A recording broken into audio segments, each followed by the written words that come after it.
Oi, gente, bem-vindos a mais um episódio do Dois Não Pode, comigo Augusto Pinto. E eu, Juliana Mansur.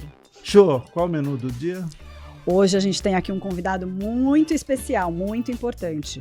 Vou ler porque vocês têm muitos expertises. Não, a gente fala.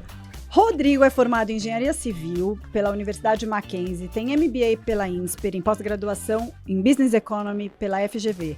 Iniciou a carreira como engenheiro civil, posteriormente trabalhou no mercado financeiro como analista de ações e gestão de renda variável. Hoje é CEO da Uber, que faz gestão de ativos imobiliários e outsourcing, onde atua há 23 anos. É sócio fundador da Momento Investimentos, fundada em 2006, além de fundador e investidor de startups como Condolivre e Power2Go. E além disso, ele é voluntário na ONG Vocação. Além de ser marido, pai, padrasto, dono de cachorro, muitas coisas, e um grande amigo nosso. Obrigada, Rodrigo Gebara. Oi, Ju. Augusto, obrigado pelo convite. O Rodrigo é um cara muito legal e é um Faria Limer também. Cheguei no Faria Limer antes do Faria Limer, né? Eu tô lá há muito tempo já. Mas e o obrigado Rodrigo, pelo convite, gente. A gente trouxe ele justamente por ele ser multifunção. Ele é. Né? Ele tem todos esses papéis, ele é um super empresário que trabalha com várias empresas, com excelência em todas. O Rodrigo tem uma família linda, que a gente vai falar um pouquinho disso também. Casou muito bem, por sinal. Muito bem. Muito bem, né? Ele é um super atleta. Então, quem é o Rodrigo? Quem é o Rodrigo? Pessoa física. Gente, já começamos. Já começamos com o Complicou desafio, de cara, hein, né? Rodrigo? Ju, acho que um pouco disso, acho que você já conhece super a história, a gente é amigos há muitos anos, Augusto eu vim a conhecer agora há últimos anos, mas assim, acho que o Rodrigo é um cara resiliente. Acho que o resumo do Rodrigo é resiliência. Assim, tudo que eu montei e tudo que eu construí, e um pouco de exagero de vocês, porque vocês são os nossos amigos, mas assim, acho que é com resiliência. Acho que a maior característica minha é não desistir. Eu não desisto. E é uma preocupação da Fernanda, minha esposa, porque às vezes eu vou a alguma prova de ciclismo e eu não desisto. Você pode estar morrendo. Eu vou até o final. Eu acho que, óbvio, dosa, o equilíbrio, a gente já não faz, né, Augusto? Assim, o tempo é perverso, né, para os esportistas. Olha para mim, cara. Então, o tempo é perverso, porque a gente vê o nosso rendimento caindo, mas assim, eu acho que a resiliência para conquistar o que eu realmente acredito, eu acho que é uma característica mais forte minha. Então, assim, eu me adapto, vou refazendo, 2 passinhos para frente, 1 para trás, 2 para frente, para trás, mas eu não desisto. Mas dá vontade em alguns momentos. Puta, Ju, acho que até dá, mas eu acho que tudo... Eu tenho uma cabeça que para tudo, para a família, para o trabalho, para o esporte, eu acho que é tudo na base do exemplo. Eu não acredito no faço o que eu falo, não faço o que eu faço. Eu também. Não. Zero. Zero também. Então, desde em casa com as crianças, eu acho que a gente arrastou muito para os esportes. Esporte é uma coisa que eu acho... Eu gosto do esporte, sempre gostei, mas eu acho também para vitalidade. Eu acho que a gente tem que viver melhor. Também acho. A gente tem lido muito mais de qualidade de vida. Acho que a medicina levou a gente para longevidade, mas não levou a gente com uma longevidade de qualidade.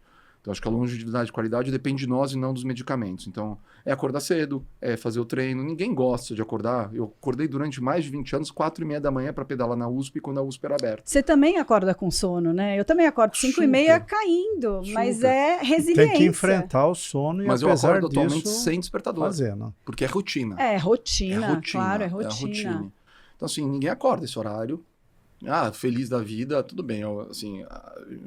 Às vezes a gente usa alguns pretextos de encontrar os amigos, sabe que você vai começar o dia, você vai comer mais, porque assim, te dá uma possibilidade de você também se alimentar melhor e comer mais. Então, claro. Você acorda. Então, essa rotina, essa resiliência, eu acho que serve de exemplo para os filhos e aí para o trabalho. A rotina é sempre igual. Então, assim, eu acredito no exemplo. Então, assim, eu também acredito pra mim muito no exemplo. É fundamental. Então, meus filhos por causa do exemplo de, não é fácil a vida, gente.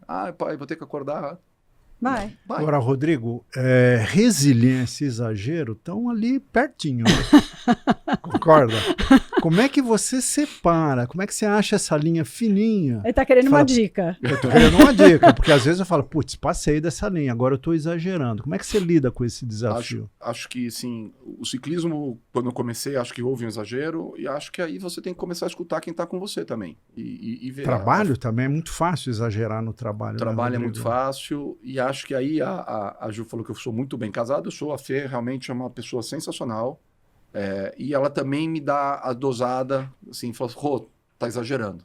Então, assim, e aí eu escuto. Tem que escutar. Às vezes eu tô no escritório ou Isabela, a história do Rodrigo, né? Um pouco já Conta, para contextualizar quem é a família do Rodrigo? Quem é a família.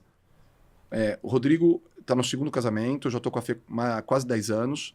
Eu tenho um filho do meu primeiro casamento com a Luciana, o Bruno, que é espetacular. Espetacular. Moleque, nota 1000, 15 anos. A Fê eu conheço desde criança. A Fê a gente já se conhecia há muito tempo e aí a gente se reencontrou na vida. E graças também a Ju, que é super amiga, e coincidentemente, que eu já sou muito amigo do Wade, e a gente se reencontrou todo mundo. Então, e a Fê me trouxe 2 presentes, que é a Isabela e o Eduardo, que são os filhos da Fê, os filhos gêmeos. Então, o Bruninho tem hoje 15, o Eduardo e a Isabela, gêmeos de 17. Então, eu sempre brinco que eu tenho a criatura e a criação, né? Eu tenho a minha cria mesmo, o Bruno é minha criatura, e o Duda e a Zizi são minha criação, porque já vivem comigo há quase 10 anos, e com 17, com 10 anos comigo, então a convivência é muito grande. Mas quem me dá um pouco de limite é a Isabela. Ontem ela me ligou 8h30 da noite, cadê você? Estava no escritório, terminando uma reunião, e eu tenho a felicidade de trabalhar. Sou Faria Lima. Mesma calçada você mora? Né? Eu moro na calçada, não é por acaso que a gente fez uma escolha de vida. Por ser mais perto da escola das crianças no Morumbi, que era o lugar mais próximo do Itaim, e é próximo do escritório, então a Isabela me liga e ela fala, tô indo. Ela falou, tô te esperando para o jantar. Então, eu acho que o controle que a família também te orienta um pouco para você não virar perder os limites. Acho que aí você vai e fala, puta, eu tô numa reunião importante, mas também é importante estar jantando com eles. E ontem a Fê estava viajando, então a gente sentou e jantou todo mundo junto. Eu acho esse gancho que você deu muito legal, assim, porque ele realmente pegou esses 2 filhos real, ele é presente real na vida desses meninos, dos meninos da Isabela e do Duda, dos gêmeos, e você vê que tem um amor ali genuíno. Como foi construir isso? Porque não é fácil no primeiro dia. Integrar, né, Ju? Integrar duas acho assim, famílias. Não é fácil adaptar o seu filho numa família nova. Já crianças você mais se velhas. adaptar, você que era um cara que já tinha tido um casamento, mas que você muitas vezes já me disse, vive muito bem sozinho, e de repente se casou e veio um pacote. Claro que você sabia, claro que você escolheu, mas teve uma adaptação? Acho que para todo mundo. Todo mundo. Todo mundo. Acho que assim, teve adaptação do Bruno, meu filho, com eles, com o Duda e com a Zizi, mas eu acho que, Ju, não é tão complicado. Acho que assim, é ir nos limites. Eles me respeitam super, que a gente brincou de esporte. O Eduardo, eu brinco, ele vai me matar. O Eduardo era gordinho e não saía do sofá. Rodrigo mudou. Sim, quando ele falou, puta, eu acho que eu gosto de basquete. Já comprei uma cesta de basquete, comprei um tênis, comprei uma bola e entreguei lá. Bora, e a Fernanda arrumou um personal lá, um treinador de basquete pra ele. Puta, não peguei bem com o basquete, não peguei não. Agora ele engatou na corrida, ele corre provas que eu não consigo mais acompanhar. É mesmo? A Isabela é uma dificuldade ainda, a gente tá na briga ainda, mas ela faz o Muay Thai, faz a musculação. Meninas, né? E a Isabela tem um pouco mais de controle sobre o Rodrigo, então ela não brigo muito. Mas eu acho, Ju, assim, primeiro é a respeito do limite deles também. Eu nunca tive o problema de eu escutar uma resposta deles, porque eu não sou o pai deles. Sou a pessoa, talvez uma figura paterna legal, que dá exemplo para eles, que eu acho super importante. Mas o pai é o Rafael, é um super pai. Mas o Rodrigo tá lá na casa onde eles moram comigo. Então acho que eu sempre me preocupei, não em dar uma resposta, porque eu também nunca fui no limite deles. Eu sempre, às vezes, quando dava alguma resposta assim para Fernanda, eu levantava a mão, opa, o que aconteceu aqui? O que vocês estão falando com a tua mãe? Assim, mas sempre, eu sempre falava, Fê, eu tenho medo de você me dar uma resposta, porque são os filhos da Fernanda. E ela sempre tomou cuidado. Então, acho que é um desafio para todo mundo. Poxa, também entra lá o Bruno, meu filho, que está numa casa, que na casa dele ele é sozinho, e na casa dele tem que compartilhar o sofá. Tem que ter também adaptação. Acho que todo mundo se adaptou e foi muito bom. E deve ter sido ótimo pro Bruno deixar de ser só ele, né? Eu acho que você muda a perspectiva, você aprende a dividir, você tem gente. Ele ganhou 2 irmãos, né? Ganhou 2 irmãos. É muito bom ter irmãos, né? Ele liga hoje pra Isabela pra saber de roupa, ou liga pro Duda pra saber de alguma coisa de uma faculdade que ele tá olhando. Então acho que eles já trocam e já não participam nem mais a gente. Acho que agora já andou e acho que mais é difícil. Não é fácil. Você tem que pôr o teu limite e saber até onde você pode chegar. Mas é difícil com os nossos também, né, Rô? É difícil sempre. A Fernanda ficava brava comigo, porque às vezes eu dou bronca em filho de amigo meu, porque eu gosto tanto dos meus... Tem um super... Dá direto bronca nos filhos. Bom, se o Pedro e o Bruno fizerem alguma coisa e eu estiver junto, a bronca vai ser igual dessa nos meus 2 filhos. Igual. E eu olho para os pais, eles liberam, falo, pode dar, porque assim, a bronca, óbvio, com respeito, é carinho. Assim, Eu acho que não pode acontecer. O que eu não deixaria que acontecesse com meus filhos, não deixou acontecer com os filhos dos meus amigos. Então, acho que é isso, um pouco. É isso mesmo, e é verdade. E, Rodrigo, voltando para o esporte, eu acho que a tua geração é a primeira geração, a minha não era assim, né? Só para cortar essa diferença, que tem um foco em esporte olhando o aspecto saúde. Porque a próxima geração, depois da sua, já veio um negócio de esporte está na moda, todo mundo tem que fazer corrida de rua, pedalar tal. A sua não. Eu acho que é a primeira geração que começou a linkar esporte com saúde. Quando você, pela primeira vez, teve esse clique na vida que você tinha que botar esporte como alguma coisa para ter uma qualidade de vida melhor como um todo? E só complementando, veio de exemplo? Teve referência? Puta, assim, acho que não. Engraçado, acho que eu não tive. Meu pai sempre fez esporte quando era muito jovem. Meu pai é um exemplo, minha referência de trabalho. Meu pai, assim, o que eu aprendi a fazer, falando em família, foi referência ao meu pai. Meu pai trabalha e tem uma história super legal que meu pai tinha dinheiro, quebrou, então ele morria de medo de quebrar de novo. Então, assim, o trabalho estava na casa. Então, o chip trabalho veio dele com certeza. Não sei, Augusto, assim, eu sempre gostei de esporte. Eu sempre jogava bola, eu sempre pedalei. Eu ia pro clube de bicicleta, que a gente mais novo, que agora é uma loucura, você não consegue sair de casa, né? As crianças, infelizmente, pela segurança a gente fica morrendo de medo, desde assalto a trânsito, que é uma infernal, mas eu ia de bicicleta. Eu morava perto da Paulista, ia até o Monte Líbano de bicicleta e tranquilo. Mas acho que o esporte me ajudou também a... Eu acho que tudo isso que o esporte carrega, principalmente o ciclismo, eu dei sorte de cair no ciclismo. Eu comecei no ciclismo há mais de 24 anos atrás. E o esporte, o ciclismo tem várias coisas importantes. Primeiro, todo mundo acha que é um esporte individual, e não é. O ciclismo é um esporte de equipe.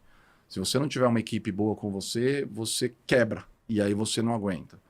É um esporte de longa duração, que eu gosto, de resiliência. Então, assim, 4, 5, 6 horas. Você compete? Porque quando você falou em equipe, é competição, muito, né? Já fui com muita equipe, assim, tudo amador, tudo brincadeira, mas, assim, provas que você vai se desafiar, né? Eu não quero ganhar de ninguém, eu quero ganhar de mim mesmo. Então, assim, eram os tempos... Então você tem uma Serra de Campos.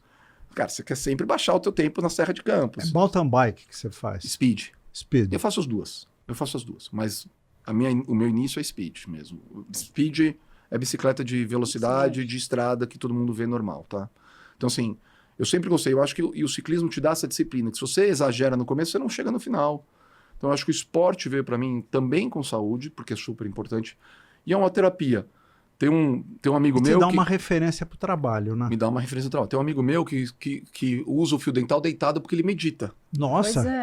Cara maluco! Coisa de maluco. Eu uso a bicicleta para isso. Às vezes eu tô com algum problema e eu descarrego um pouco na bicicleta para pensar e usar isso. Você pensa? Durante o esporte?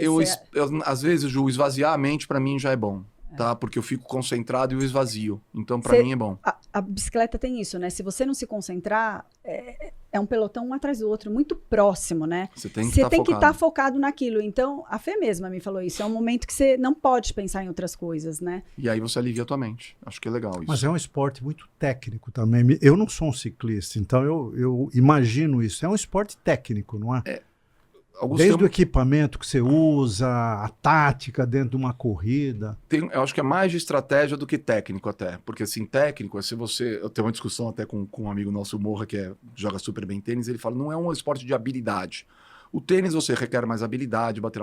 O ciclismo você vai bem, você consegue pegar numa bicicleta, mas você tem que ter a tua tática muito bem detalhada. Assim. Se você força muito numa subida, você não vai fazer a segunda subida. Então, é mais de estratégia até do que técnica. Como uma maratona, por exemplo. Como uma maratona. Maratona você sai para correr, tudo bem, você tem uma pisada diferente, mas você corre.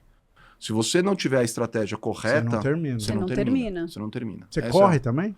Não. Se precisar, de brincadeira, na corre. esteira, assim... Eu faço um monte de esporte, eu gosto. Você corre sim. Se a gente fizer uma viagem e falar, Rodrigo, vamos correr, você vamos, vai. Vamos, ele a gente já fez. Já fez, ele aguenta. Dá um pau, né? Quase não. Porque daí, quando eu falo, deu pra mim, tá bom. Ele fala, mas só falta 5 minutos pra chegar. Eu quase passo mal. O cara é disciplinado.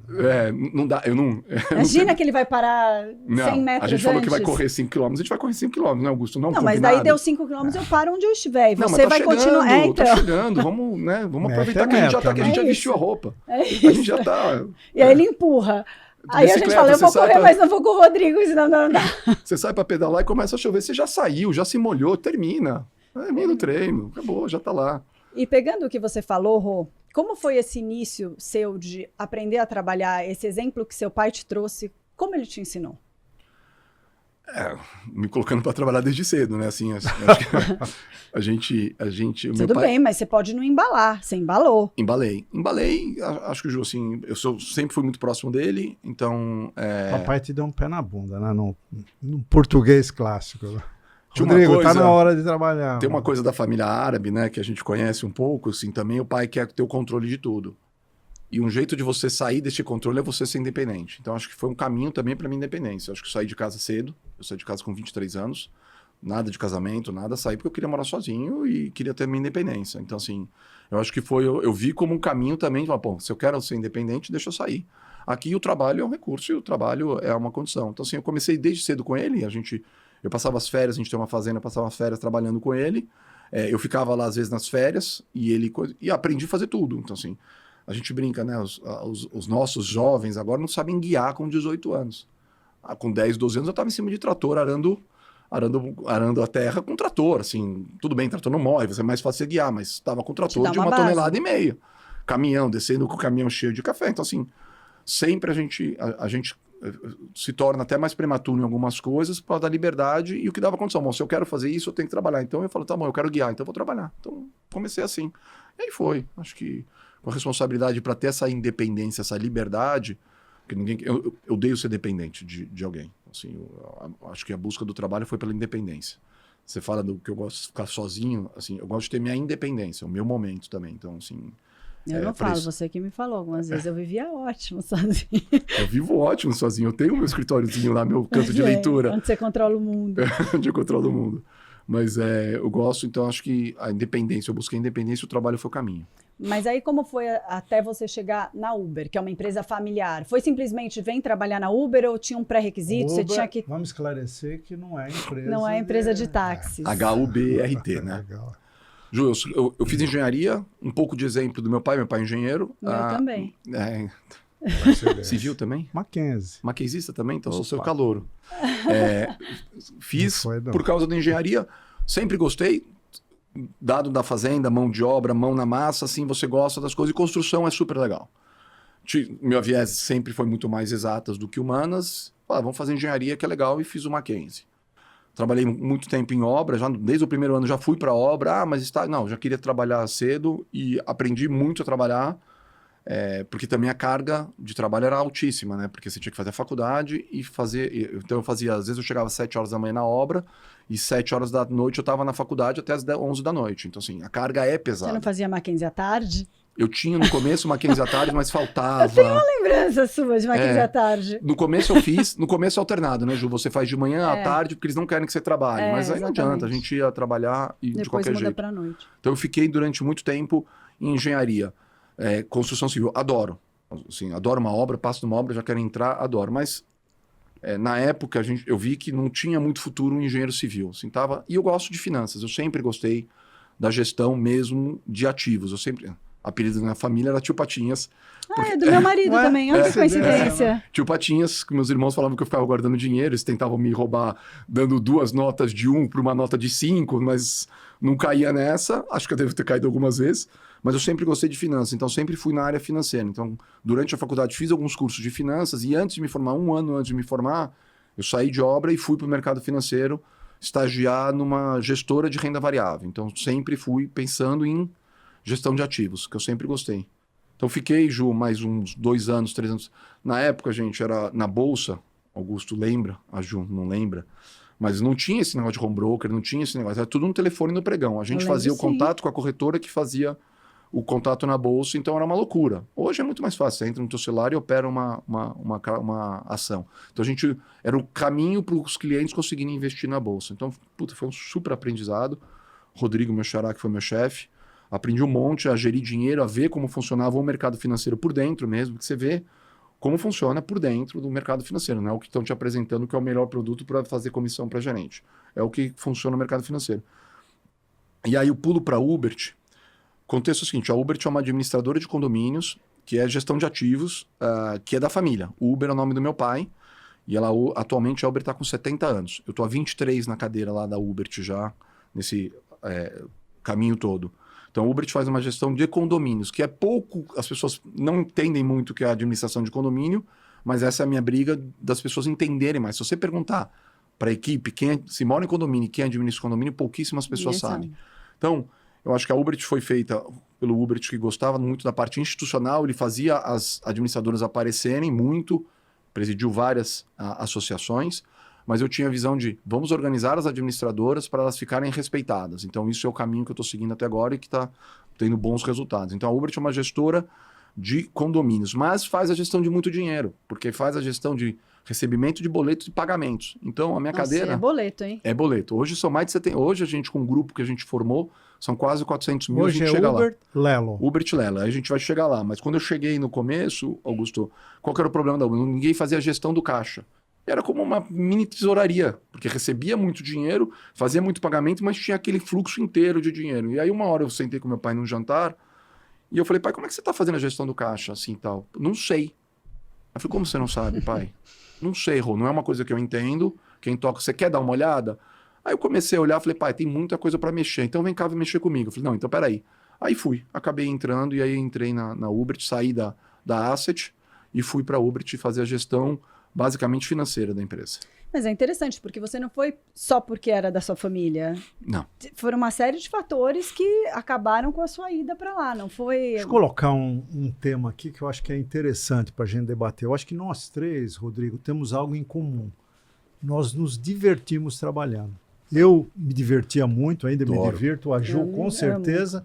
E você, pelo pouco que eu já tive... do escritório. Você adora. Segunda, você adora segunda? Eu adoro. Acordo cedo. Você não vai ficar comigo tomar café? Não, filho, eu já tenho que ir para o escritório. Mas como? A pergunta é como transformar o seu trabalho em diversão? Porque muita gente que está nos ouvindo fala, como assim? Eu não vejo a hora de bater o relógio 18 horas. Mas você acha que dá para adorar trabalhar se você não tem possibilidade de fazer o que gosta? Nem sempre a pessoa tem essa possibilidade. Eu acho que a gente transforma, mas essa é a minha teoria para a gente discutir. A gente transforma o local de trabalho numa diversão. Eu acho. Não é que ele já seja uma diversão quando você... Então, sim, eu entrei na Uber, era boleto e pagamento. Quem gosta de boleto e pagamento? Ninguém gosta. Mas a gente começou a ter o desafio de mexer no fluxo de caixa. Então, peraí, o que é boleto e pagamento? Mas tem um negócio que é fluxo de caixa. Aí foi um negócio que a gente criou e falou assim... Pô, que também não é divertido, né? Mas é divertido, mas você começa a ver rendimento e retorno, porque assim, tem um problema nas empresas brasileiras, é o seguinte, no Brasil, se você dá lucro, você é ladrão. Cara, a empresa tem que dar lucro. Senão não paga salário, senão não gera mais emprego, senão não cresce. A gente tem que pegar o exemplo dos Estados Unidos. Você tem que dar lucro, gente. Então a gente começa a copiar os que estão fazendo direito. Vamos dar lucro. E começa a ser divertido porque a parte financeira da Uber começou a ser relevante no resultado da empresa. Aí eu falei, pô, tá dando certo. A gente sai de um retorno X e a gente conseguiu multiplicar por 5, 6, 10 vezes o retorno que dava a equipe do financeiro. Aí você começa a curtir mais também, porque você começa a ver resultado. Então acho que para curtir é resultado. Assim, você põe uma meta, não, óbvio que não tem que ser as coisas absurdas, mas aí você começa a curtir, puto, o que eu tô fazendo deu certo. E o que deu errado, tudo bem, aí entra a resiliência. Não, pô, aí deu errado, mas vamos fazer de novo. E ele é movido por desafio, né? Eu sou movido por desafio, eu gosto. Eu acho que cada um de nós acha esse ingrediente de diversão, né? O seu caso foi obter resultado, meta, você é um cara competitivo. Para mim, o tempero sempre foram as pessoas. Gente, o teu cliente, o teu funcionário, o teu fornecedor tal, que você começa a entrar naquela rede de relacionamentos que torna uma coisa árida divertida. As pessoas, qual o papel das pessoas no trabalho como uma diversão para você? Tem gente que acha um obstáculo também, né? Então, Augusto, eu tenho uma visão muito clara de pessoas, assim, que eu ajudar o desenvolvimento das pessoas. O nosso setor não conseguia ter uma equipe muito boa, porque não é, como eu falei, não era bem avaliado e era quase... Você tem as incorporadoras que são o top da cadeia, que incorpora tudo. Depois as corretoras que fazem a venda. Chegar no administrador de condomínio era quase o problema. Passa o problema para eles resolverem. Então para mim o desafio das pessoas é fazê-las evoluírem. Por exemplo, no escritório, a gente sempre contrata jovens aprendizes ou jovens que estão começando e eles, ou na expedição, na digitalização, ajudando alguma coisa. Rodrigo, o Augusto quer ser promovido, jovem aprendiz. Ele está estudando o quê? Não, ele não está estudando, então volta aqui quando ele estiver estudando. E agora a gente tem muita faculdade que eles conseguem entrar, não é tão complicado, mas já começa a dar, além de dar uma melhora para eles, então a gente paga metade da faculdade. Então, acho que eu tenho mais de 30 pessoas hoje que a gente paga a faculdade, metade da faculdade. Além da faculdade que vai melhorar e vai subir a régua e as pessoas vão evoluir, comprometimento também. Por que a gente não paga 100%? Porque também que tem no bolso, Tem que ter pele no jogo. Tem que ter pele no jogo, skin the game total, e a gente vai nessa linha. Então, assim, ver o desenvolvimento das pessoas também é gratificante. Não é só o financeiro. Acho que tem... Isso eu acho muito legal. Tem algumas pessoas, às vezes, que pô, Rodrigo, eu queria sair daqui e queria para uma outra empresa. Eu falei, para onde você vai? Ah, eu vou para tua empresa. Eu falei, não vai. Fica aqui. Vai surgir uma oportunidade melhor já, talvez aqui dentro ou fora. Depois de 6 meses, 8 meses, Rodrigo, agora surgiu uma outra. Eu falei, essa é legal, pode ir. Não então, pode ser só por dinheiro, né, Rodrigo? Não pode ser só por dinheiro. Você que implantou esse projeto de pagar as faculdades? Acho que junto com a equipe. Eu não implanto nada sozinho. Ninguém faz nada sozinho, Ju. Ninguém faz nada, ninguém absolutamente faz nada sozinho. Eu acho que assim... Mas veio na sua gestão. Veio com acho que uma renovação. Uma renovação. A gestão do Uber é uma gestão, às vezes, talvez muito centralizadora, de cara empreendedor que fez o negócio. Mas era assim naquela época. Que sempre foi. Assim, ele que fazia, ele era a minha grande... o desafio inicial foi segregar o CNPJ da empresa, que é o mesmo nome da pessoa. Então foi começar a fazer essa segregação. Acho que o trabalho, um dos melhores trabalhos que eu fiz lá dentro, não é o retorno, tudo é entender quem é a pessoa Uber CPF e quem é a pessoa Uber de CNPJ, a pessoa jurídica. Para todo mundo lá dentro. Porque o Uber pediu algum negócio, podia pedir para ele, às vezes para casa dele, não existe isso. Não existe. Então a gente já começou a segregar isso lá dentro, que é a grande separação. E acho que aí a gente veio com equipe boa e com ideias novas, e aí acho que vai surgindo coisas boas, assim, de dar o estudo, dar... Você não aguentou, não era o seu perfil só fazer isso. Você sempre esteve lá, mas sempre dando uns tiros fora. Você já deu muitos tiros. A história que tem também é que eu entrei em 2001 na Uber, mas em 2005 eu pedi as contas. Eu fiquei 1 ano fora. Você se demitiu? Me demiti. Teu pai deve ter ficado puto, né? Augusto, ou eu brigava com meu pai ou eu brigava com meu chefe. Eu resolvi brigar com meu pai porque resistente de algumas coisas. E dá para entender, ele montou a empresa, tava lá um cara querendo mudar tudo. Aí eu brinco com ele que ele queria assinar cheque. Eu falei, pai, não dá mais para assinar cheque, tem que ser eletrônico. Não, eu quero assinar cheque porque eu tenho um controle. Tá bom, eu respeito. Aí eu cheguei um dia e falei, pai, você quer continuar desse jeito? Tudo bem, mas eu não vou brigar com você. E aí eu fiquei 1 ano fora. E aí esse ano... Saí, fui contratado e aí fui ser diretor financeiro do Duda Mendonça. Nossa, que diferente. No ano do mensalão. Nossa. Depois a gente conta sobre essa, mas assim, foi a sorte do Uber. Porque quando eu saí, eu continuei indo na Uber à noite, falando com o pessoal da contabilidade, falando com o financeiro, porque a empresa é da família, não dá para você abrir. Mas eu coloquei uma pessoa no meu lugar, muito competente, está comigo até hoje, para ficar no meu lugar, então, mas eu conhecia do negócio, e eu fiquei 1 ano. E aí foi no meio do mensalão, isso é outro papo, e acabou a empresa. E aí meu pai ficou, obviamente, como você falou bem, né, que ele ficou bem bravo, ele ficou quase 1 ano sem falar comigo. E aí quando eu saí, quando eu falei, tô saindo daqui porque acabou a empresa, eu ia começar a mandar a gente embora, cheguei pro meu chefe, não, eu vou sair. E saí, ele me ligou no dia seguinte e falou, vem conversar comigo. Aí quando ele me chamou para conversar, meu pai. Eu fui lá, fala, pai. Talvez eu tenha uma oportunidade para você aqui. Então, aí quando eu voltei para conversar com ele, o papo foi super aberto, ele ficou super emocionado, falou, eu não consigo, eu não entendo o financeiro, eu preciso que você volte. Eu falei, pai, mas você tem que respeitar a minha opinião e do Dani, meu irmão, que trabalhava lá também há muito tempo. Você tem que respeitar a gente tem que, assim, poder fazer as nossas coisas. Foi nesse ano que surgiu o Momento. Em 2006, porque eu saí em 2005 e voltei em 2006. Mas a Momento surgiu junto com a sua volta? Com a minha volta, que eu falei, eu vou abrir coisas novas do que eu gosto. Administradora de patrimônio. Eu falei, pai, a gente tem que olhar novas oportunidades do nosso mercado, mas você tem que dar liberdade da gente construir as coisas que a gente quiser. Ele topou. Um pouco se arrependia no meio, mas ele topou. E aí a gente conseguiu montar os novos empreendimentos que a gente montou. Isso foi uma decisão Deixa eu qualificar um pouquinho a pergunta agora, né? Você falou que o seu pai era conservador, até tem uma diferença geracional aí, isso é explicável. Mas além disso, o ramo de negócios é um ramo conservador? E podemos dizer que a imagem de administração de condomínio é uma imagem de um negócio antiquado. Era. Pois é aí que eu queria chegar. Nós vamos chegar lá já. Você teve a responsabilidade de digitalizar e diversificar o negócio do seu pai, a Uber. Conta como foi essa aventura de digitalização e diversificação do negócio. Então, acho que um ponto importante nessa mudança, aí eu voltei para a Uber e tinha um desafio físico na Uber, que era engraçado. A gente ficava num prédio, a gente foi crescendo. Era uma laje pequena e a gente foi crescendo no prédio. A gente ocupava o térreo, o primeiro andar, depois pegamos o segundo andar, não tinha mais vago, fomos pro 11º e 12º. E o financeiro era no 12º e eu ficava no térreo. Chegou uma hora que eu falei, calma, acabou o papel, eu não queria... Cheque, obviamente, a gente já tinha acabado. Eu queria acabar com o papel e começar a digitalização. Todo o nosso desenvolvimento é próprio, a gente sempre gostou muito de tecnologia. O Uber gostava de tecnologia. Apesar dele não usar um e-mail, ele não responde e-mail, ele respondia na mão. Acho que o celular, o iPhone, o Steve Jobs é um gênio. Quando ele levou, desde criança até os mais adultos, a usar, responder e-mail, WhatsApp e tudo, que meu pai agora é craque no e-mail e no WhatsApp, mas ele não... O e-mail, na época dele, imprimia, ele respondia e a secretária digitava para ele. A gente começou com um trabalho de digitalização, que é todo o processo de pagamento devia ser digital. Ou compramos 5, 6 scanners, ficava escaneando tudo e a gente fez um workflow inteiro do processo de pagamentos digital. Primeiro por causa do desafio desse dos andares, e o outro que às vezes vinha uma nota e não tinha saldo no condomínio para pagar, o gerente, gestor de condomínio falou, não, vou deixar para pagar depois. E o financeiro não ficava sabendo dessa nota. E aí quando chegava a nota, chegavam duas, porque você tinha uma conta do mês e a conta do outro próximo mês. Um pouco a explicação, o condomínio a gente trabalha, a gente emite um boleto para todos os moradores, recebe o dinheiro e faz todos os pagamentos, mas naquele orçamento mensal.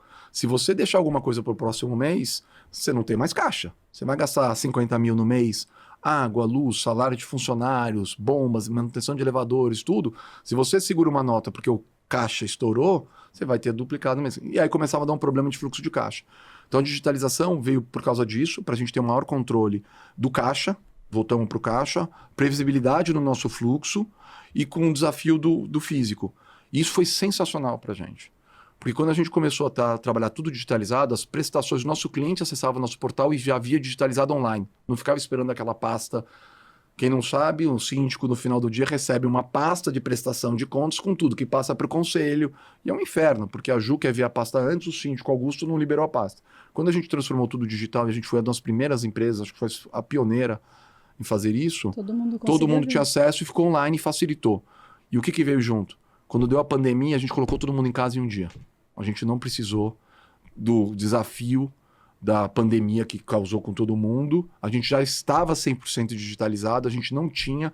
Nosso escritório não tem gaveta. A gente tem hoje 250 pessoas na nossa equipe, não tem gaveta, não tem lixo no escritório, porque não tem papel. Não tem papel, tem um lixo no meio. Né? Propositalmente, todo o processo de... eu quero ver um contrato. Ver na tela, eu quero ver no seu carro. Agora depois a gente entra em inteligência artificial que a gente está fazendo, mas o que a gente fez em 2006, 2007 salvou a Uber, assim, a gente teve um crescimento enorme na pandemia. A pandemia a gente cresceu, porque a gente deu condição, a gente não atrasou um pagamento na pandemia. Pô, como é que você não atrasa o pagamento? Ninguém parou de morar, ninguém parou de morar. Ao contrário, hein? O impacto da pandemia para nós foi muito grave. A gente, por outro lado, parte financeira não teve nenhum problema, mas sobrecarregou a minha equipe, sendo que a gente até fez terapia, abriu sessões de terapia surgiu várias empresas de terapia online, a gente abriu para todos os funcionários, porque o desafio foi o seguinte, todos os moradores foram para casa. E aí descobriu que o Augusto toca a bateria e a Ju mora do lado, no andar de cima, e ela faz call todo dia com todos os clientes, fornecedores dela, e o Augusto tocando a bateria, porque o Augusto estava lá na bateria. Então a gente trouxe todo o problema para os condomínios no dia que não tem, né? No residencial você acorda de manhã, 8, 9 da manhã, todo mundo já foi embora, já foi trabalhar e isso esvaziou. Ficou todo mundo lá, querendo usar academia, e não podia. Pouco falar, voltar da pandemia, mas assim, é um assunto que já está batido, mas você imagina, você tem uma ideia, a gente tem um sisteminha que faz o agendamento da academia. A gente fazia 2.000, 3.000 agendamentos. Foi para 80 mil agendamentos. Nossa. Porque não podia Ju junto com você, então... o desafio foi muito maior depois, mas a digitalização salvou a gente. E você diversificou também, porque ao momento é um negócio correlacionado, mas completamente diferente. Mas aí foi sua primeira empreitada como empreendedor, que uma empresa não era sua. Você entrou na do seu pai, você trabalhou antes na outra empresa, mas quando foi o seu primeiro negócio, Rodrigo? Vai, Rodrigo. Não, eu já tinha comprado umas maquininhas de snacks em condomínio que quebrou. Então, não, você teve aquele negócio de supermercado também, tipo Shopper. Tipo Shopper tivemos depois, mas isso foi depois. Ao momento a gente abriu antes. A Momento, na realidade, é uma assessora de investimentos qual que era a nossa dificuldade? Alocar de maneira mais eficiente o nosso de capital e o capital dos clientes, dos condomínios. Condomínio sobra, fundo de caixa, fundo de reserva, tudo você não tinha. Pensando em 2005, 2006, ou você aplicava no fundo que tinha lá XPTO do banco, que era uma taxa de administração altíssima, ou você tinha que buscar outras alternativas no mercado. Eu já sabia, eu já tinha trabalhado com algumas corretoras, alguns bancos de investimento, que tinha que ter um veículo melhor. E o caminho para você acessar é o assessor de investimento, o agente autônomo que virou assessor de investimento. Então, em 2006, eu montei a Momento, que era uma empresa de assessoria de investimento, junto com o Ricardo, que era meu sócio na incorporadora, que era meu chefe na incorporadora quando eu trabalhei de estagiário em construção civil, que ele fazia o controle do caixa da incorporadora. Ele não era meu chefe direto, ele não era um engenheiro de obra, mas ele era o responsável pelas finanças da incorporadora. Então a gente sempre geriu dinheiro, ativos, a gente sempre gostou, a gente sempre teve contato. E aí eu cheguei para ele e falei, Ricardo, vamos montar uma empresa para gerir o capital das empresas de uma maneira mais eficiente? Aí ele falou, vamos. E aí a gente começou a fazer, montamos um fundo exclusivo para clientes com taxa de administração muito mais baixa, dar um veículo de acesso para os clientes muito mais fácil. Só que o momento começou a tomar corpo. E aí a gente foi crescendo e aceitando. Um amigo ligava. Você está aplicando no quê? Não, estou aplicando nisso. Posso aplicar com você? E começamos a criar corpo.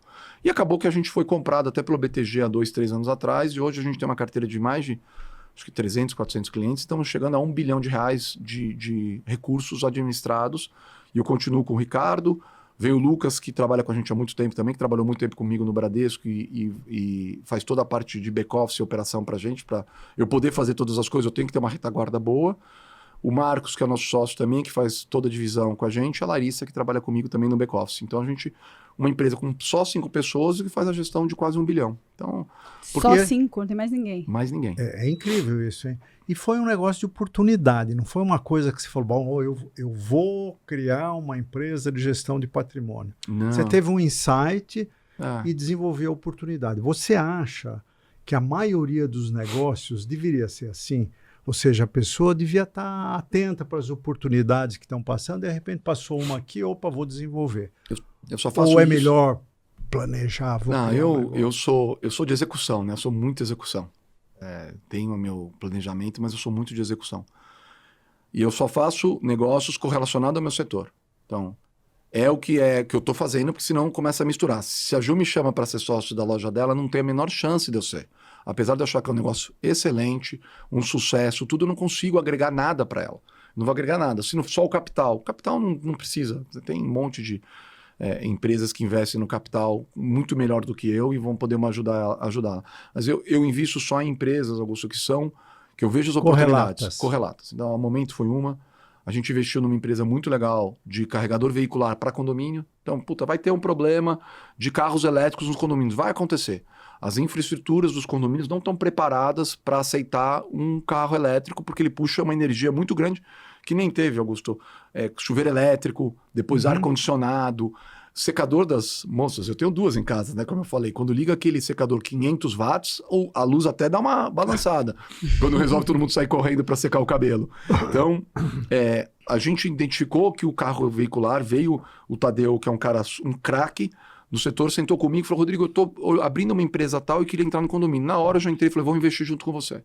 E aí a gente transformou a empresa para ele começar a entender o que é uma assembleia, porque ele sabia do problema técnico. O Tadeu é um engenheiro técnico. Ele falou assim, eu sei que vai ter um problema, o disjuntor não vai aguentar e toda aquela parte técnica. Tá bom, mas deixa eu te explicar agora, Tadeu, como é que você chega no cliente final de uma assembleia.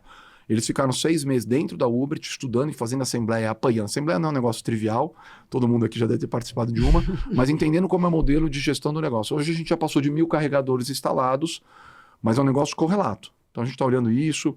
Tem uma outra empresa que eu estou investindo, investindo é o grupo, tá? Sempre é o grupo investindo. Chama Condolivre, que é uma empresa de crédito para condomínio, consignado, crédito para fornecedor, crédito para condomínio fazer uma obra. Então isso eu já montei há 3 anos com o Luiz e com o Henrique, que são meus sócios, craques.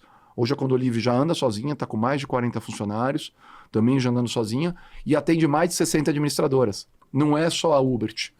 A gente usa a Ubert como laboratório, e a credibilidade nossa de, será que eles estão fazendo alguma coisa legal? Por que eu não vou fazer igual? Então a gente também consegue trazer mais as empresas. estamos com o nosso horário, levantaram a tábuazinha. Não, mas não, é só avisando, é só pra não gente tá saber no horário. Senão eu acelero e acabo. Não eu tá, falo sem não, parar. Eu sou apaixonado aqui. pelo que eu faço, então para falar Tá é mais fácil. ou menos no meio ainda, fica tranquilo. Aí a gente montamos a Portugal, montamos a Condolivre, Cine, que você vai gostar, que é de IoT, para fazer a medição de todos os hidrômetros, mas não isso só. Só explicando, a IoT é Internet das coisas. Isso, Internet of Things, né? Internet das coisas, que é você monitorar os equipamentos num sistema que consome baixíssima energia, porque ele não entra num Wi-Fi, não entra numa rede celular, ele entra numa rede própria, então ele consome muito menos. Mas para quê?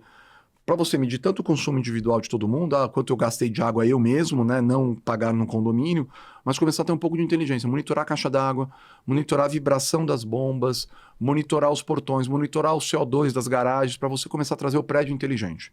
Então isso eu estou montando com o Edu, um super amigo nosso, que também gosta muito de tecnologia, e vou montando várias empresas, assim, É ligeiro. Tudo correlato. É ligeiro. Home Fin, para Home Equity, mas é uma coisa, Augusto, que é importante, assim, não é só para a Uber, é para o setor. Então, a administração de condomínio está virando uma commodity. Qual que é a administradora do seu condomínio? Para você não faz a mínima diferença. Você acaba não sabendo o que é. Para a gente faz super diferença, porque a gente sabe como a gente trabalha com ética e de ter todos os recolhimentos, emissão de nota fiscal, todos os funcionários registrados, mas o setor não trabalha assim. A minha briga com o setor é todo mundo se organizar. A gente tem que se respeitar primeiro para ser respeitado pelos outros. Então, se a gente não organizar as empresas, é o que a gente veio fazendo. A Uber tinha lá atrás sede em Cotia, porque o ISS era mais baixo. Primeira coisa que eu fiz quando eu entrei na Uber, eu perguntei pro meu pai, não é um erro dele. Eu falei, pai, por que você abriu sede de Cotia? A gente abriu. Porque todo mundo faz assim, o ISS mais. Eu falei, pai, mas não dá para fazer assim, tá bom? A gente trouxe a sede para São Paulo e pagou o ISS devido em São Paulo. A gente fez a adesão do PPI e pagou. Então, se a gente não tem a consciência que a gente tem que trabalhar com ética, quem que vai deixar o patrimônio deles para a gente tomar conta? Vai desconfiar que eu estou fazendo uma coisa errada? Então, não existe isso. O que eu quero fazer com o setor é isso, é fazer a transformação de todo mundo se respeitar para a gente e para subir os honorários, para eu conseguir cobrar mais, óbvio. Estão vendo que a gente tem um trabalho enorme, que paga imposto, que tem tudo certinho, mas fazendo isso com todas essas empresas. Então, eu acho que tem um monte de coisa que a gente vai surgir aí, que tem novidades que a gente está fazendo, estudando, mas sempre o empreendedorismo, voltando à tua pergunta, Augusto, em coisas que eu acho que tem oportunidade no meu setor, que eu posso agregar. Estou olhando uma empresa com um rapaz que eu achei um craque, dois rapazes, o Gabriel e o Rafael, de placa solar em condomínio. Pô, já tem um monte, mas se ele pega a força da Uber agora, é a Uber Lelo, que depois a gente comenta um pouco sobre a fusão, a gente já faz a empresa ficar viável também para os investidores e transforma a empresa.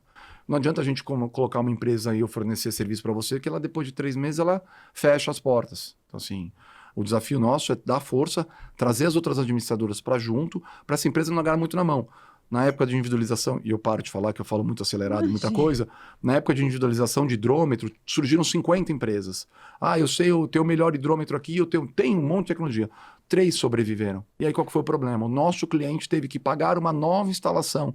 Esse hidrômetro que você instalou não está mais em linha e agora eu tenho que desinstalar. Então, um dobro de gasto para o nosso cliente. O jeito quando a gente apoia as empresas, a gente tem, obviamente, interesses em empresa dê certo econômicos, mas também para o cliente, no final do dia, ele não tem um problema daqui a 2 anos que a empresa não andou e ele tem que trocar tudo que ele investiu já atrás. Então, é um pouco disso que a gente junta as empresas e dá mais força para essas empresas.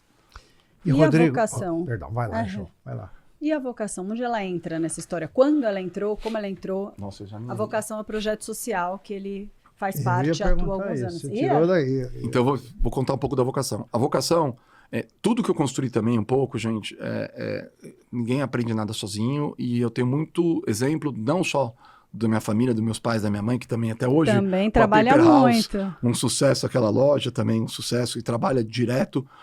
O exemplo, acho que dos meus amigos. Acho que tem muito exemplo de amigos.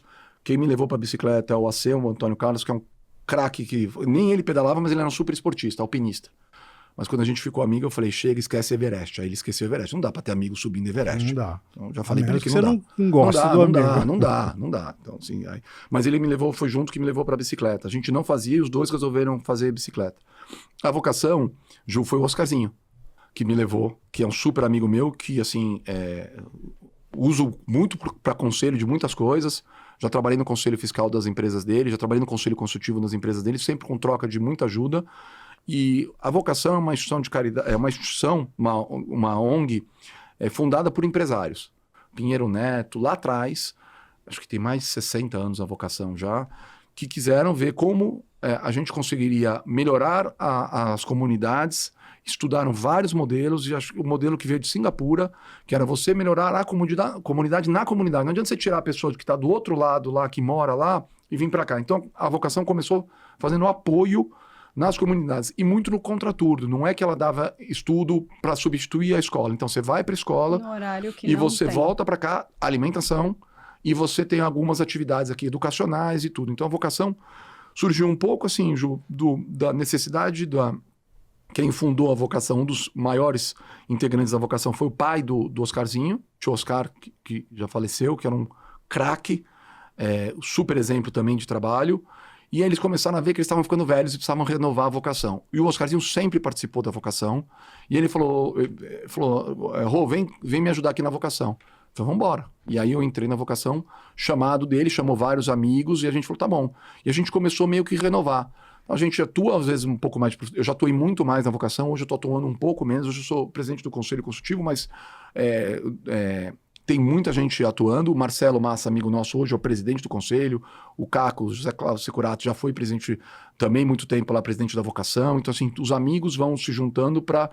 Porque você tem que doar a sua hora, não tem jeito. Você não ganha nada e você tem a sua hora e suas ideias. Várias ideias que surgiram vieram dos empresários que trabalham lá. Então tem um monte de gente que doa o tempo, que é sensacional. Mas explica melhor o que é a vocação, como ela funciona. A vocação... Ela é um lugar? Não, então são vários lugares. Então vamos lá. A vocação, o princípio básico era ajudar as comunidades nelas.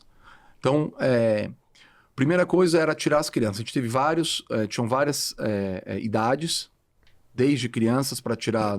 os pais poderiam ir para a escola, para trabalhar e as crianças ficarem em algum lugar, até complemento de escola, sai da escola e vem para a vocação para você não ficar na rua. Hoje, direto ou indiretamente, passa de 10 mil crianças, tá? E até o jovem aprendiz. Então, são várias unidades. Vários programas. Tá? Tem uns programas. Tá. E aí, Ju, tem vários modelos. A gente chega às vezes, a Juliana tem aqui que toma conta de algumas crianças, mas ela não tem um material didático, ela não tem uma metodologia de ensino. A vocação pega a equipe dela de metodologia de ensino e vai te falar, Ju, você vai fazer isso no primeiro dia. Existe uma equipe que treina, super capacitada, pedagogas, que treinam você, para você não ficar lá só juntando gadinho. Você fica lá realmente dando aula e orientando e dando uma evolução cognitiva para as crianças. E a gente apoia, às vezes, também financeiramente para você comprar comida, dar o almoço, tudo. Então, às vezes são unidades, pode ser pequenas unidades ou grandes unidades. Hoje a gente tem unidade própria, a nossa sede, onde a gente recebe as crianças. E aí começam a surgir alguns produtos. O Jovem Aprendiz foi um produto, porque a vocação precisa ter receita. Então, aí começamos a montar fonte de receita. Então, para atender essas 10 mil crianças, essas comunidades, a gente precisa ter receita. Um dos produtos foi criado até pelo Castanho, que é o atual presidente, que tocou muito tempo, porque a gente tem uma equipe de executivos que são com salariados lá, gente muito capaz, que estão lá, além do fazer o bem, precisam tocar a vida. Hoje, o Celso tocou durante muitos anos, um cara super capaz, e agora assumiu o Castanho com a equipe toda lá. O Castanho veio e ele desenvolveu um produto que era brindes do bem. Então, você quer fazer essa canequinha da Não Pode, 2 Não Pode? Você liga na vocação, a gente tem alguns benefícios fiscais, porque por ser isento. Então, às vezes, você consegue produtos mais legais. Então, grande parte do faturamento hoje da vocação vem dos brindes. E faz tudo. Pode comprar brinde lá? Tudo, caderno, mochila, tudo. A gente faz da Uber muita coisa nas empresas. Tá vendo uma forma de qualquer pessoa ajudar? Assim, tem muitas, né? Muitas formas. Então, você vai fazer teu brinde do final de ano, você pode usar a vocação. Então, você faz isso. Então, uma das alternativas é os Brindes do Bem, que chama Brindes do Bem, é o site Brindes do Bem. Muito legal. E outras são empresas cidadãs, que a gente chama. A empresa patrocina uma sala. Então, todo mês você recebe uma mensalidade que você tem lá, que você está subsidiando uma salinha de 25 a 30 pessoas. Tá? Então, essa é um dos meios. A Uber é uma empresa cidadã, a Momento é uma empresa cidadã, então a gente contribui mensalmente com um recurso que não é... Você pega os valores de escola atuais, não é nada assim, quase uma mensalidade de uma escola, de um filho, atualmente, e você está ajudando 25 crianças. E é muito gratificante quando você acaba vendo no final como você mudou a vida dessa criança. Nossa, é muito. Os depoimentos quando as crianças... Porque a vocação tem muitos anos. E aí vem uma menina que entrou na TAM, outra menina que está trabalhando não sei aonde. Putz, assim... E para esse tipo de ONG é muito importante que todo mês pingue, né, Rô? Tem que ter Não adianta um mês, vai lá e ajuda precisa todo mês. Eu trabalho o numa recorrente ONG, é muito o recorrente importante. é o desafio maior das E acho que a terceiro empresa setor. cidadã foi muito legal. Assim, dessa recorrência de você ter 12 meses, você assina um contrato, você vai contribuir por 12 meses com aquela sala. A Uber está, sei lá, acho que é 15 anos já. E a pessoa física que quer ajudar, ela tem como? Também, entra lá, doa. Voluntários. A gente tem menos até voluntários, ou participa do conselho e aí vai voluntário tempo homem, que é super legal, porque a gente traz cabeças importantes, se quiserem, são super convidados, porque o conselho foi envelhecendo, essa história do conselho envelhecendo, a gente tem várias pessoas que foram os mega empresários. Piero Neto foi o que fundou, e junto com um monte de empresários que já não estão mais entre nós. Então, assim, a renovação do conselho é importante, mas eu quero doar lá e quero colocar R$50 todo mês. Pode entrar lá no site, faz o cadastrozinho e todo mês vai ser debitado. E é super bom, gente. É um dinheiro que volta... É o melhor retorno. Melhor. A gente mexe com investimento, né, Augusto? A gente conversa muito. Não tem retorno financeiro melhor do que esse, isso eu garanto. Não tem mesmo. O retorno que volta vem múltiplos que nem Bitcoin vão conseguir. A gente sempre fala disso aqui, né? Porque eu sou envolvida com projeto social, ele também, a gente já trouxe outras pessoas que trabalham com isso. E sempre que as pessoas falam desse assunto, o olho brilha. Do Rodrigo brilhou na hora. Mas não tem jeito, gente. Assim, não adianta. Muito impressionante. Emociona, né, A gente Rodrigo? tem que passar, assim... Não dá para você viver num lugar... E não fazer nada por ele. E você viver isolado, gente. É bizarro o país. Eu só acredito que a educação muda o país. Não tem... investir ali, investir... Não adianta. É educação. Porque a educação, ela traz a consciência, né? E sem consciência, você não muda nada. Eu acho que a grande revolução que todo mundo fala, né, é da Revolução Industrial. A Revolução Industrial não foi a Revolução Industrial que aconteceu, que mudou o mundo. Foi a Revolução da Educação. Porque para você começar a operar uma máquina, você precisava estudar. Para você estudar, você precisava investir um pouquinho de dinheiro. Para você poder investir dinheiro, tira os filhos da agricultura, tenha menos filhos para você poder pagar, porque ele não vai ser mais uma mão de obra que com 8, 9, 10 anos já ajudava na agricultura o pai. Você vai ter que ter menos filhos para você poder dar estudo para esse filho poder estudar, para esse filho poder ir trabalhar numa fábrica. Então a revolução foi na educação, não foi só industrial. Então isso é o caminho. Aqui no Brasil, a gente tem que ter mais educação. É uma vergonha um país que a gente tem uma das maiores conectividades. Isso eu roubo do meu irmão, esse tema que eu vi ele falando numa palestra. O Brasil é um dos países mais conectados do mundo. A gente tem acesso ao smartphone, um dos maiores do mundo. Mas se você vê bem, usando para quê? Você não está usando para fazer um curso online. Futilidade. Futilidade. Aposta. Saindo agora Nossa, Bolsa Família, indo para aposta, assim. A gente, ou um TikTok, nada contra, a gente tem que ter momento de lazer, senão parece que o Rodrigo é um chato, assim. Mas, pô... Mas o Brasil consome muito mais isso do que muitos outros países, né? Muitos outros países. Eu tenho equipe que trabalha comigo, programadores que aprenderam a programar no ônibus, assistindo aula online de programação. Porra, é muito legal. Muito legal. Esse uso da tecnologia é muito legal. Você tirou Mas ele... não é o uso que é feito. Mas não é o uso da maioria, infelizmente. Então a gente tem que ir na educação. Porque a educação acho que vai mudar. Então a vocação é um pouco da contribuição que a gente pode fazer. Então acho que é por isso que brilha o olho e tem que brilhar. A gente tem que sair da situação. O Brasil é um país excepcional, Augusto. A gente não tem guerra, a gente tem água, a gente tem energia, a gente tem solo para agricultura. A gente tem que dar certo. Mas eu acho que o Brasil, falando da nossa chaga, nossa dor, é um país muito pouco consciente, né? Tem que mudar. O brasileiro, de uma maneira geral, ele é irrelevante com relação a coisas essenciais para a nossa vida. Ele prefere adiar, não pensar naquilo, porque é um problema cascudo. É o país da difícil. banana, né? Que dá 12 meses banana, então você não precisa se preocupar com plantar alguma coisa como os países da Europa que ficavam congelados 6 meses e precisavam fazer planejamento. É o país da banana. Mas, Rodrigo, você falou de envelhecimento aí do conselho da sua ONG, da vocação. Eu fiquei pensando no envelhecimento das gerações dentro de uma empresa familiar, né? Você contou a história de como você entrou no negócio. Seu pai foi muito hábil para incluir você e seu irmão. Mesmo que no começo vocês tenham batido um pouco de cabeça, que é normal. Você já está pensando na sucessão familiar da tua empresa? Coitado do Bruno, do Dudu, da vizinha. Eu dou para os 3 esse pepino.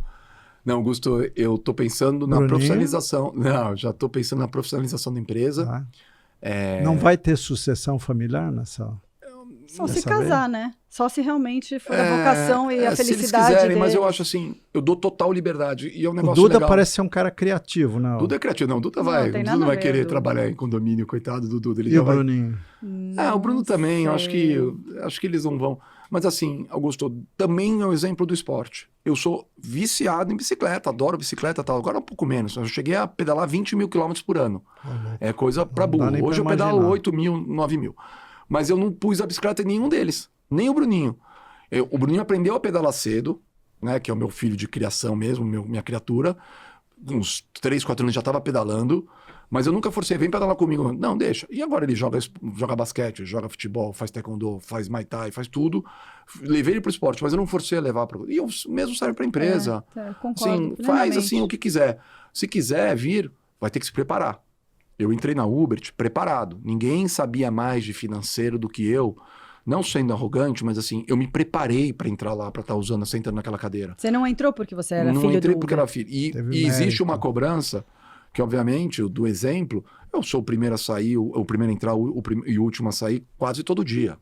Assim, eu continuo carregando ainda, porque você ter a vantagem genética, a loteria da barriga, né? O Warren Buffett fala muito disso, né?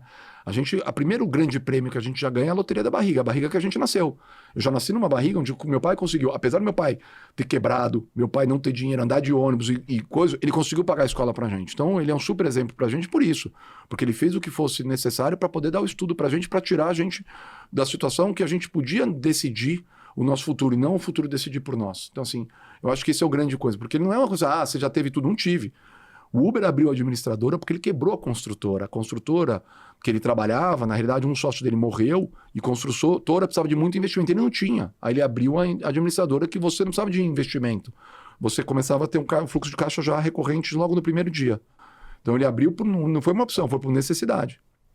E ele deu pra gente a possibilidade do estudo. Então, quando eu fui para Uber, eu fui preparado. Se algum dos filhos quiser, dos filhos dos meus irmãos quiser, eles vão ter que trabalhar para isso, porque a Uber agora, a gente passou por uma grande mudança. A gente acabou de fazer uma fusão com uma das maiores administradoras do Brasil. Então nós nos tornamos a maior empresa administradora de condomínios do Brasil. Então a gente não é mais uma empresa familiar. Agora a gente tem executivos, tem conselho, tem todo um acordo de acionista que determina. Então não tem, se for para entrar... vai entrar por qualificação, competência. Não vai entrar porque é o filho do Rodrigo, é o primo do Rodrigo, é amigo do Rodrigo. Isso não existe mais. Acabou a farra para eles. E para a gente ir se encaminhando para o final, qual é a mágica para fazer tudo isso com excelência? Eu falo com excelência porque meu pai te definiu uma coisa muito interessante que ele falou para mim no carro. Quando eu falo com o Rodrigo no telefone, eu faço um call, ele tá ali para mim. Parece que ele tem todas as horas do mundo que eu precisar ali para mim. Você não parece ter pressa. Então você é um cara muito presente nos seus momentos. Você é. Qual é a mágica para dividir o seu tempo com tantas coisas, com uma família presente, com uma família que demanda, com o esporte? Qual a mágica? Eu acho que não tem isso. Não tem isso. Acho que Não, eu acho que, assim, tá dedicado ao negócio mesmo, de verdade. Assim, se eu tô conversando com o Augusto, se eu tô com vocês aqui, eu tô com vocês aqui. Que é uma briga que eu tenho no celular, na mesa. Eu também. Porque, assim, a tecnologia é ótima, né? Só que ela aproxima os distantes, mas afasta os próximos. Se eu tivesse com o meu celular... Adorei essa definição. Adorei, essa definição, pra mim, é super clara. Às vezes eu brinco, às vezes eu me... Essa frase é sua? Não sei, eu já li tanta coisa. Eu fui em frases aos domingos no Instagram, eu gostei muito dessa. Eu não sei, eu vou lendo, mas não sei, eu vou lendo e acho que... Eu gosto de ler, né, Augusto? Eu já acho que bati uns 10 livros esse ano. Então, ainda dá tempo de ler. Mas aí é organizar bem a agenda e não ter muitos exageros. Eu acho que assim... Eu acho que tudo que é com exagero faz mal. Também quando começa a exagerar no trabalho também faz mal. Quando é que trabalha exagera no esporte também faz mal. Também ficar exagerando... E a gente tem tempo para tudo que a gente quer, né? O tempo é elástico, né? A gente consegue se organizar um pouco e dar valor às coisas que você se importa, que você gosta. Não dá para fazer tudo. Não dá. E apesar de eu ser um cara que adoro fazer um monte de coisa, ando na rotação... Meu cunhado fala que eu sou Red Bull, né? Que eu tomo Red Bull. Mordeu a língua, porque o filho dele é pior do que eu, é mais antenado. Então, o Duco, que vai ter que assistir a gente, fica aí, né? Porque a gente tem que dar audiência máxima aqui hoje. É isso mesmo. Mas eu acho que assim, Ju, é fazer com foco. É só isso, não é nada muito complicado. Assim, eu faço uma reunião mensal com o Augusto, né? Augusto só abrindo um pouco aqui o nosso... cliente dele, né? Só para pontuar. E aí a gente sempre gosta de ver o passado e olhar o futuro, né? Sempre o que aconteceu, o que vai. Eu me preparo para a reunião, se não é um preparo que eu preciso muito, que é o que eu faço todo dia, mas assim, o Augusto sabe o meu perfil de investimento, ele já me conhece, mas eu tô falando com ele, eu tô resolvendo as dúvidas dele e tô lá com ele. 15 minutos, às vezes durava 1 hora, às vezes durava 30 minutos. A gente já resolvia e depois começava a falar de outras coisas, assim, porque eu tava focado mas lá. naquela 1 hora você não tá preocupado com o resto, né? Você Eu tá não tô ali. preocupado com o resto. Não, tem que tá intenso. Se você tá com a cabeça... Eu acho que isso que a bicicleta traz, do foco, de você tá ali pedalando, que é o que a Fê falou. Se você distrair, você bate na roda da frente e você cai. Então você tá lembra focado. que no começo eu falei, eu acho que o esporte te dá uma referência pro trabalho, e dá mesmo, né? Dá Rodrigo? super. Dá referência pro trabalho. Eu faço isso para os meus funcionários, a gente fez um monte de competição para os funcionários, tem o Strava, aquele aplicativo lá que a gente dá o Gym Pass para os funcionários, ninguém foi. Aí a gente fez competição, dei camiseta dry fit para todo mundo, assim, porque eu acho que o esporte é importante, tanto para a saúde, para eles descarregarem um pouco a carga, que não é fácil administrar condomínio, mas como também para saúde, peso, tudo, longevidade. Augusto. O Ed ganhou essa camiseta, eu vi. O Ed ganhou a nossa camiseta, o Ed é clintaço. Ele ganhou a camiseta, mas assim, porque eu acho que o esporte é importante para a longevidade nossa. A gente não adianta, o que a gente falou no começo, tomar remédio, mas e viver mal. Músculo é super importante, então faz um pouco de musculação, caminha. Não tenho academia, sobe escada. Vai de escada, vai de coisa. Então acho que tem um monte de coisa legal aí que dá para trazer. Adorei, Rodrigo. Eu que agradeço, também. gente. Daria para falar 3 horas com você. A gente não falou de inteligência artificial, que tem muita coisa que a gente está Eu adoro esse revolucionando. assunto. Nós está revolucionando uma coisa assim super legal para o atendimento. Como é que eu vou atender 400 mil clientes e com uma equipe de 800 pessoas que a gente tem agora na fusão que a gente fez com a Alelo? Então a Uber e a Alelo montou-se a maior administradora, mas eu tenho muito cliente que eu preciso atender. E o sonho do Uber era atender 24 horas por dia, 7 dias por semana. A gente consegue com a tecnologia hoje. Qualquer cliente que entre em contato com a Uber no WhatsApp da Uber, ele é respondido: Oi, Augusto, tudo bem? O que você precisa? E as respostas são generativas, com inteligência artificial, ele acha... Não responde... é aquela coisa, horário comercial. Não, acabou. Ele responde melhor do que você fala: Nossa, o Rodrigo está respondendo educado, não sou eu. É o nosso robozinho, é a Beth. Beth? Chama Beth? Beth IA. Uber, a Beth. É isso. Parabéns, Rô. Obrigado para vocês. Muito pelo obrigada papo, uma por ter delícia, vindo. viu? Venha muitas vezes que você tem muitos assuntos, você pode vir muitas vezes. Acabou. Esgotou nada. Esgotei todos os nossos assuntos. Mentira, parece que o próximo aqui é o Wade, né, que vem. Então, a gente tá aqui, é o sonho dele, o segundo sonho. Primeiro foi você que ele realizou, agora ele tem mais esse sonho. Meu genro, gente. O Wade que eu adoro. O Wade é o nosso genro. Wade, vem também. Vem. Tchau, Obrigado, gente. Espero que vocês tenham gostado e temos muitas coisas aí pela frente. Beijos. Tchau.